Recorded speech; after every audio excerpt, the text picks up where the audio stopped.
kembali lagi kawan di Legenda Catur Dunia. Sambil menunggu semifinal Speed Chess Championship 2024 besok malam di Paris, Perancis kawan, mempertemukan Hans Niemann Moke berjumpa dengan Magnus Carlsen dan Hikaru Nakamura berjumpa dengan Alireza Firoza. Partai Hans Niemann Moke versus Magnus Carlsen inilah yang ditunggu-tunggu oleh pecinta catur dunia. Apalagi sekarang Hans Niemann ini dalam posisi panas-panasnya kawan, setelah mendapatkan medali di Liga Turki kawan, kemudian mengalahkan Anish Giri di Utrecht, mengalahkan Nikita Vitugov di London, kemudian mengalahkan Edin Barcode di Paris, Prancis kawan. Dan sekarang posisi Hans Niemann sudah menembus posisi 16 besar dunia. Nah, kita tunggu besok malam.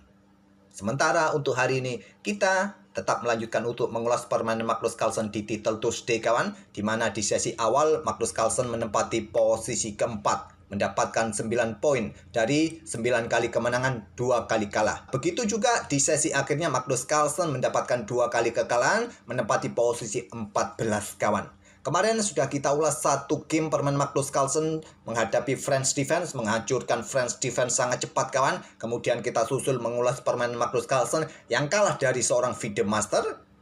Nah, permainan Magnus Carlsen kali ini saya ambil permainan pada game ke-8. Kalah dari Anton Guiharo.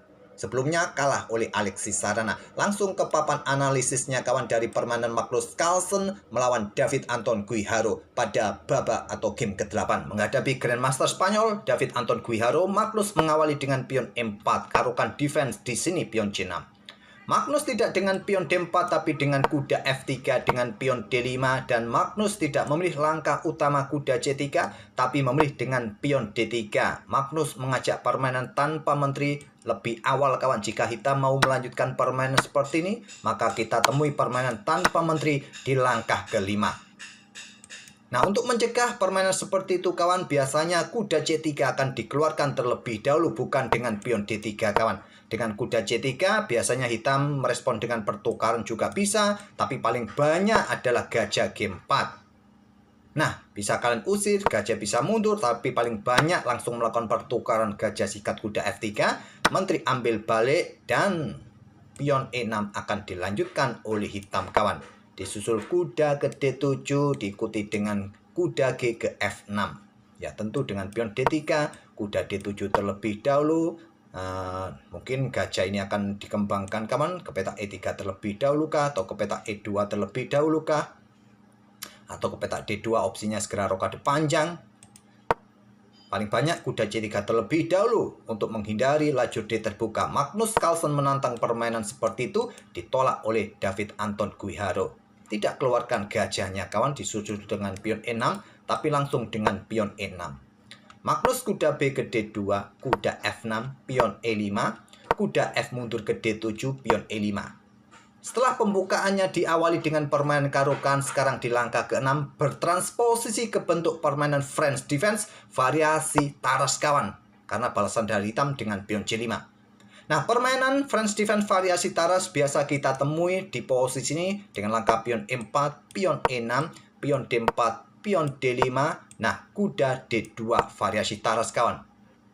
Biasanya jawaban utama dari hitam kuda F6, pion E5, kuda D7. Nah, bisa berlanjut dengan langkah pengembangan gajah D3, ada pion C5, pion C3. Nanti konstruksi permainannya mirip kawan, cuma bedanya yang biasanya kuda ini berkembang ke petak E2, tapi nanti dikembangkan oleh Magnus Carlsen di petak F3. Kembali lagi ke permainan aslinya kawan, berubah ke dalam bentuk permainan French Defense variasi taras sekarang di langkah ke-6.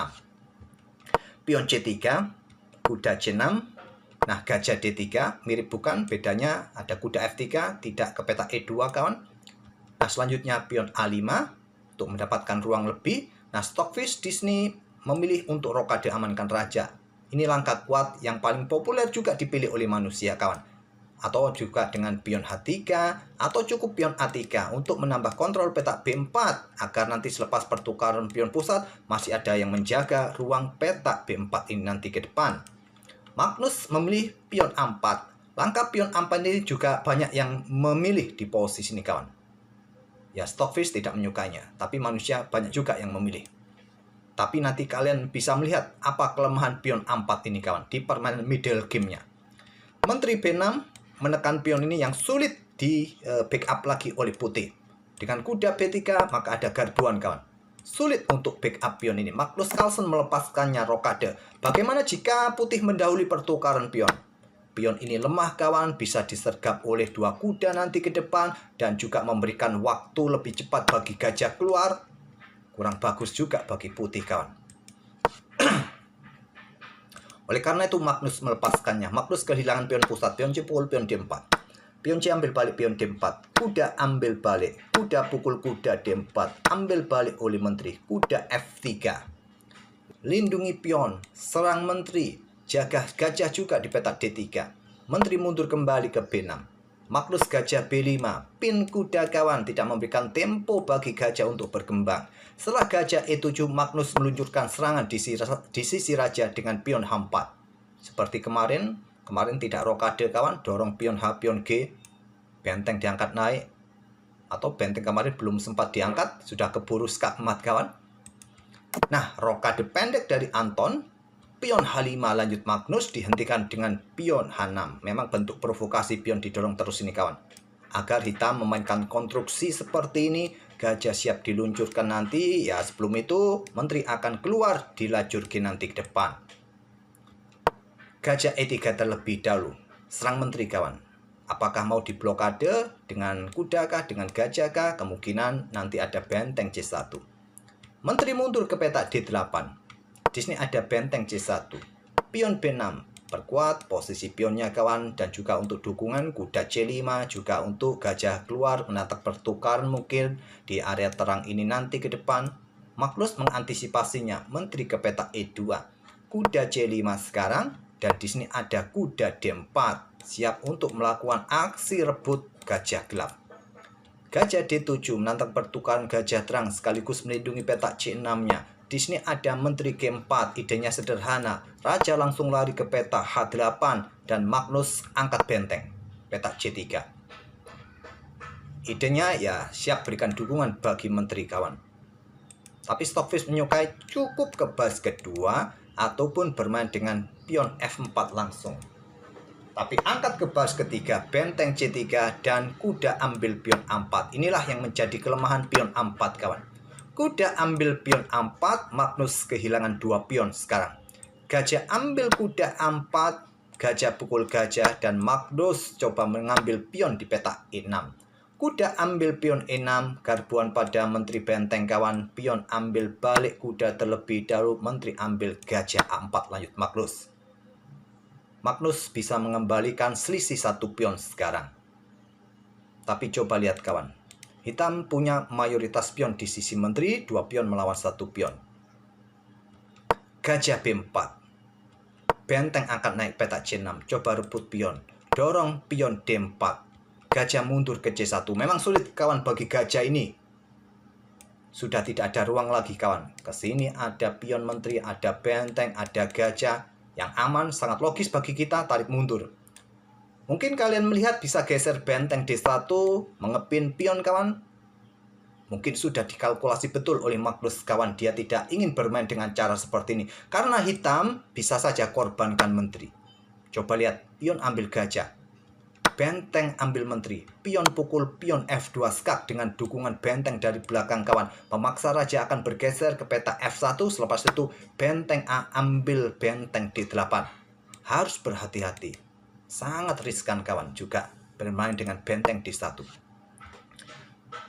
Posisi Magnus sudah sangat sulit di posisi ini. Tarik mundur gajah ke C1 dan menteri bergeser ke E8.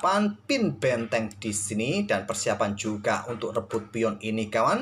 Langkah terkuat bagi hitam. Tapi Anton Kuiharo memilih untuk angkat benteng ke petak F5. Serang 2 pion sekaligus di sini. Nah, benteng ambil pion E6 lanjut Magnus. Kemudian benteng ambil pion H5. Cukup logis kawan. Sangat bagus juga menurut admin. Jadi langkah bertanda kuning ini ya sementara tak perlu kalian hiraukan. Menteri menyusulnya, ancaman skakmat cukup sederhana. Tadi Stockfish menyukai dengan benteng C8 terlebih dahulu.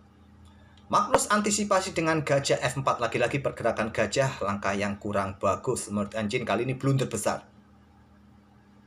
Karena ada menteri H4, sikat gajah, ancaman skakmat juga kawan.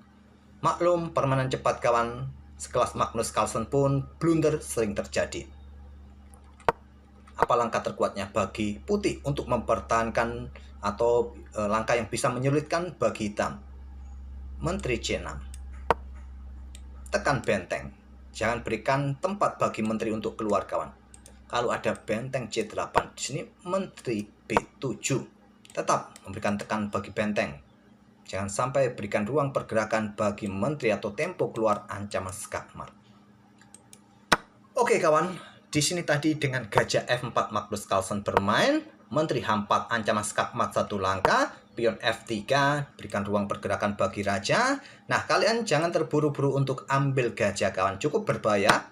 Karena ada benteng E8 skak, kalian bisa kehilangan benteng kawan. Ya, kalau benteng pukul benteng, menteri ambil balik skak, raja bergeser, kalian kehilangan benteng. Mungkin di sini hitam akan langsung melangkah raja ke petak H7. Nah, diikuti menteri ke petak C2 skak. Kalau kalian blokade kawan di sini, ya bisa berbahaya sekali ya, bisa ancaman skakmat. Kalau kalian blokade dengan benteng di sini kawan, ya tentu ada benteng pukul benteng, kalian tetap kehilangan benteng. Jangan terburu-buru ambil gajah. Gajah C5. Dan harus berhati-hati sudah. Ancaman skakmat bisa terjadi. Magnus meluncurkan benteng E8 skak, ambil oleh benteng, ambil oleh menteri, raja H7. Sepertinya Magnus Carlsen kehabisan waktu di posisi ini kawan. Dan Magnus Carlsen juga di posisi ini sulit melakukan skak lagi kecuali membuat langkah pengorbanan menteri. Ya, ancamannya skakmat kawan. Pion siap didorong. Bisa skakmat. Oke, tak perlu saya lanjutkan lagi ya. Posisi Magnus sudah sulit. Kalau kalian ingin memperpanjang permainan, ya bergerak ke sini saja. Pion D3 discover check. Menteri ambil gajah, ambil balik. Sudah wassalam ya. Gajah D2. Terserah kalian ingin melakukan langkah seperti apa. Skak di sini, ambil pion ini, disusul dengan pion yang lain atau gimana kawan. Terserah kalian. Oke, itulah kawan permainan Magnus Carlsen yang dikalahkan oleh Anton Guiharo pada game ke-8 di sesi awal Title Tuesday kemarin lusa. Setelah sebelumnya di game ke-7 kawan dikalahkan oleh Alexis Sarana. Oke, semoga permainan dari Magnus Carlsen dari permainan Caro-Kann yang ditransposisi ke bentuk French defense bisa jadi bahan referensi kalian. Dan kita akan bertemu di video-video berikutnya. Terima kasih. Wassalamualaikum warahmatullahi wabarakatuh.